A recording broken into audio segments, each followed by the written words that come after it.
बायकोने दिली सदा लग्नाची सदा लग्नाची बायकोने दिली सदा लग्नाची मी बरबाद परवा कशाचे झालो मी बरबाद परवा कशाची मी बरबाद परवा कशाचे झालो मी बरबाद परवा कशाची भारी सजा हे पोटगीचे जन्म बरसा आहे जिंदगीची भारी सजा हे पोटगीचे जन्म बरसा आहे पोटगीची रांगोळी अम्मा जीवनाचे झाली रांगोळी अम्मा जीवनाची रांगोळी अम्मा जीवनाचे झाली रांगोळी अम्मा जीवनाची काळो मारे वाचवाना नाही आता मुझे कोणी जगी नाही आता मुझे रे कोणी जगी नाही आता मुझे कोणी जगी नाही आता मुझे रे कोणी काळो मारे वाचवाना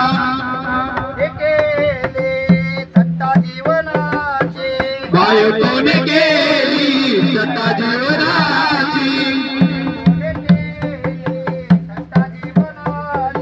बायकोने केली सत्ता जीवनाची संन्यासी झालो भीती कशाची संन्यासी झालो भीती कशाची नमस्कार, मी कारभारी रामदास कुकलारे, पत्नी पीडित आश्रम सदस्य, मुक्काम पोस्ट पोड अंजनगाव इथून मी या आश्रमात येत असतो. माझं होलसेल मोबाईल दुकान आहे.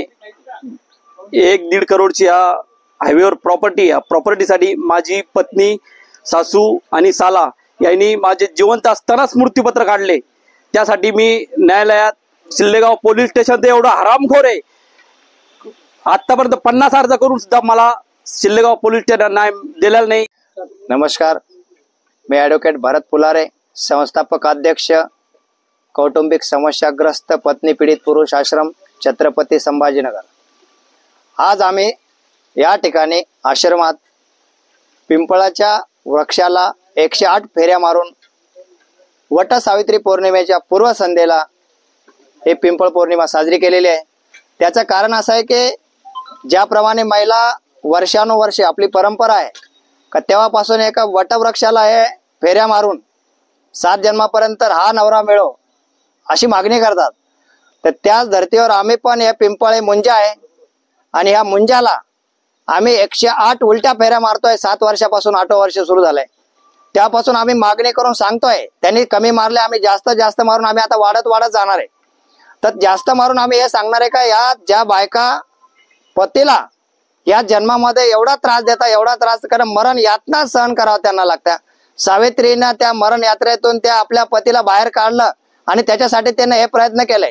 परंतु आजचे जे आपण जे म्हणणार आहे, ज्या बायका नवऱ्याला त्रास देतात आणि वट सावित्री पौर्णिमा परत वरून साजरी करतात त्या नवऱ्यासाठी, हे कुठंतरी चुकीचं आहे. हे यमराजाने लक्ष दिलं पाहिजे. त्यांनी पण समजून घेतलं पाहिजे या बाया खोटारड्या आहे.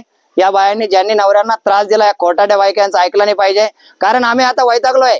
या ज्यांच्या बायका त्रास देतात त्याच्यामध्ये ह्या जन्मात एवढा मरण यातना आहे की अशा यातना 7 जन्म तर सोडून द्या, पण 7 सेकंद सुद्धा आम्ही अशा बायकासोबत राहू शकत नाही.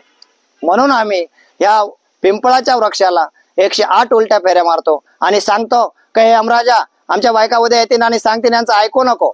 आणि आमचं तर कोणी ऐकत नाहीये. ना समाज ऐकतो, पोलीस यंत्रणा ऐकत नाही, न्याय व्यवस्था देखील आमचं ऐकत नाही. उद्धटपणे पुरुषांना बाहेर हाकललं जातं, पुरुषांना न्याय दिला जात नाही, पुरुषांचं ऐकून देखील घेतलं जात नाही. आणि महिला आली तर तिला कोर्ट फी सुद्धा नाहीये. तर आपल्याला जर संविधानिक आपण बघितलं, आर्टिकल 14, आर्टिकल 21 अशी समानता कुठेही कायद्यापुढे राहिलेली नाहीये. म्हणजे त्याचा अर्थ असा आहे का कायद्याचं राज्य नाही राहिलं असं मला वाटतं. बाकीचं तो का दुसऱ्याला काय वाटत असेल, पण मला असं वाटतं का आज कायद्याचं राज्य राहिलेलं नाही आणि ते संपुष्टात येत आहे. आणि असं जर झालं तर नक्कीच पुरुष जाती धोक्यात येईल. पुरुष जातीला हे धोक्याचं संकेत आहे. आणि जे काही पुरुष आहे, जे काही शासनात देखील राज्यकर्ते त्यांनी देखील हे समजून घेतलं पाहिजे का धोक्याचा संकेत आहे. आणि आपण याच्यावर जर काम नाही केलं आणि जेंडर बायस जे लॉज आहे ते जेंडर इक्वल जेंडर न्यूट्रल जर नाही केले तर नक्की धोक्याची घंटा आहे. आणि आपण जसं बेटी बचाव करतो तसं बेटा बचाव अभियान हे दूर राहिलेलं नाही आहे. त्याच्यासाठी समजून घेऊन सर्वांनी मिळून हे जेंडर बायस जे लॉ आहे ते खतम केले पाहिजे. आणि पुरुषांसाठी देखील पुरुष आयोग बनवला गेला पाहिजे. यासाठी आम्ही हे सगळं यमराजाला साकडं घातलं आणि यमराजाला सांगितलं की बाबा आमच्यासाठी पुरुष आयोग बनव. शासन तर आमचं ऐकत नाहीये, परंतु शासनाने आणं आमच्यासाठी तर स्वतःसाठीच, कारण शासनात देखील भरपूर पुरुष आहे. त्यांनी आणि नुसतं पुरुषच नाही, एक महिलांवर देखील कारवाई करून महिलांना देखील परेशान करते. केवळ जर महिला पुरुषावरच करू शकत असेल तर तो विषय नव्हता, परंतु महिला असून महिलावर कारवाई करण्याचे प्रमाण देखील वाढत चालले. म्हणून हे कुठेतरी थांबलं पाहिजे, कायद्याचा गैरवापर थांबला पाहिजे. म्हणून आम्ही पिंपळ पौर्णिमा ही साजरी केलेली आहे. छत्रपती संभाजीनगर आज आम्ही पद्मपीडित पुरुष आश्रम छत्रपती संभाजीनगर येथे आम्ही सर्व पिंपळ पौर्णिमेच्या कार्यक्रमासाठी जमलेलो आहे. पिंपळ पौर्णिमा कार्यक्रम म्हणजे काय की जसं की वर्षानुवर्ष चालत आलेले तसं वटपौर्णिमेचा कार्यक्रम आहे. ज्या महिला नवऱ्यांना 7 जन्म हाच नवरा मिळावा म्हणून जे करतात, तसंच आम्ही एक दिवस आधी पिंपळ पौर्णिमा आमच्या ज्या बायका आहेत त्या आम्हाला याच जन्मात एवढा छळताय आणि आमच्यावर खोट्या नाट्या केसेस करताय, कायद्याचा दुरुपयोग करताय. आमची दाद पोलीस स्टेशन कोर्ट येथे कुठेही घेतली जात नाही. या सगळ्या गोष्टींचा कुठेतरी थांबलं पाहिजे आणि आमच्यावरचा अन्याय जो आहे तो कुठेतरी थांबला पाहिजे. त्यासाठी आम्ही पिंपळाला एक दिवस आधी वटपौर्णिमेच्या एक दिवस आधी पिंपळाला 108 उलट्या फेऱ्या मारून आम्ही पिंपळाला मुंजाला साकडं घातले की हे यमराजा मुंजा आम्हाला आहे ना या बायका 7 जन्म काय 7 सेकंदही नको अशी आमची मागणी आहे. तसे पुरुषांसाठी सुद्धा कायदे पाहिजे, म्हणजे कायद्यासमोर सगळे समान पाहिजे. परंतु आज असं आहे की लिंगभेद, जातीभेद, धर्मभेद, अरे काय भेदाभेद, मग तुम्ही कायदे बनवता कशाला? मग तिथे जे लोक बसले कायदे बनवणारे, त्याच्यासाठी आम्ही बी तिथे भरपूर वेळा जायचा प्रयत्न केला, परंतु आमची जी संख्या आहे अजून ती थोडी कमी पडते, म्हणून आम्ही तिथे पोहोचलो नाही.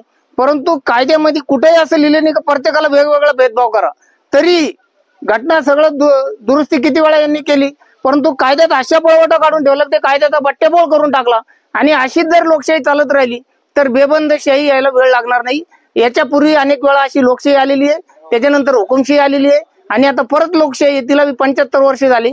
एक सभ्यता 100 वर्षापेक्षा जास्त टिकली नाही. इंग्रजांनी जोर लावून पाहिला तरी टिकली नाही. अजून 75 वर्ष हे जर असंच चालत राहिलं, हे जर सुधारले नाही, असे जातीभेद, धर्मभेद, लिंगभेद करत राहिले आणि लोकांमध्ये फाटाफूट करत राहिले तर सगळे लोक एकमेकाच्या विरोधात जाऊन ही लोकशाही संपून जाईल. त्याला जास्त वेळ लागणार नाही. त्याच्यामुळे सगळे जे काही राज्यकर्ते आहे, शासनकर्ते आहे, त्यांनी लवकरात लवकर या बाबीची गंभीर दखल घेतली पाहिजे आणि हे सगळे जे रद्दी कायदे आहेत ते रद्द करून फक्त कायद्यापुढे सगळे समान पाहिजे. आज इथं पत्नी पीडित पुरुष आश्रम या ठिकाणी पिंपळ पौर्णिमेच्या औचित्याने मी सांगू इच्छितो की खरं तर पुरुष म्हणजे पुरुष असतो, स्त्रीसाठी आनंदाचा उरूस असतो. पण ही स्त्री जिला आपण आतापर्यंत अबला समजत होतो, ती कायदा आणि सुव्यवस्थेच्या जोरावर पुरुषासाठी अबला न राहता बला झालेली आहे.